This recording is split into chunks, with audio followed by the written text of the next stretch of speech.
Now let's take a look at number 36. It says review the fingering for the C chord. So we have the C chord. And then practice 36 until you can play it well. Whenever you're moving between the C and the D7, keep that first finger down. And we've talked about this several times about common fingerings to keep them on the strings. And then your D7, right? So what you might want to do is practice from C to D7 a few times. And just get used to how that feels on your first finger as it stays on the string, but it's kind of like you're pivoting on it though too, right? So you don't want to lift it up, pivot, put it back down, lift it up, pivot, put it back down, right? So you just want to make sure that it's good. Now, remember about common fingerings and easiest way to play. I'm analyzing, I got a G chord first, and then I have a C chord. Okay, so my G to my C is using 2 and 3 in this shape. I think I'm going to start my G chord like this, 2, 3, pinky. Because then all I have to do is see my first finger, it's ready to, I just slide these two down here, and that one's ready just to go down. So I got my C. So I got my G, C. I'm going to bring it over, keeping my first finger down. Here's my D7. So what I could do from the D7 is when I go to the G, I could just slide it down like I did in the last lesson and throw it here, right?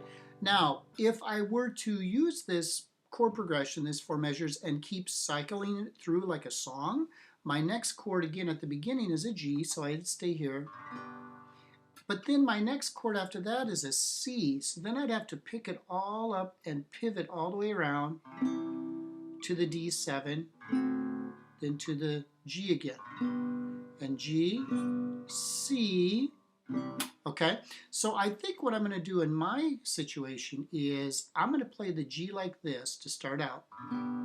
My 2 and 3 in the right spot, slide them down, put the first finger down for the C, D7, and I think I'm going to end up on my G like I started, with 2, 3 pinky, because when I start over I got my G again, then I can just slide it and I got my C. Okay, so that works best for me. You choose what works best for you. All right, so let's play 36, but not just one time through. Let's play it 2 times through the cycle. That way you get used to going from the back to the front, and you get used to how to, plan ahead with your fingerings on the chords. So do some experimenting with what works best. Maybe G like this works best for you, to the C, whatever you want to do. I'm going to use this way, but you choose the best for you. Ready? Again, you can do 1 strum per slash mark. Ready? 1, 2, ready, play.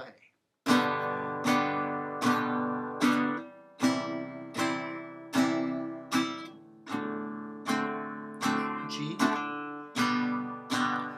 Back to the beginning, G, C, D7, and end on a G. And there we go. And I know it's a little bit of movement going from here back to G again, but it's so much easier when I do that. Then all I have to do is slide down for the C chord. And then I got my D7, and then back to here. So whatever, again, like I said, whatever works best for you. All right, so practice these, get good at switching those chords, and I'll see you in the next one.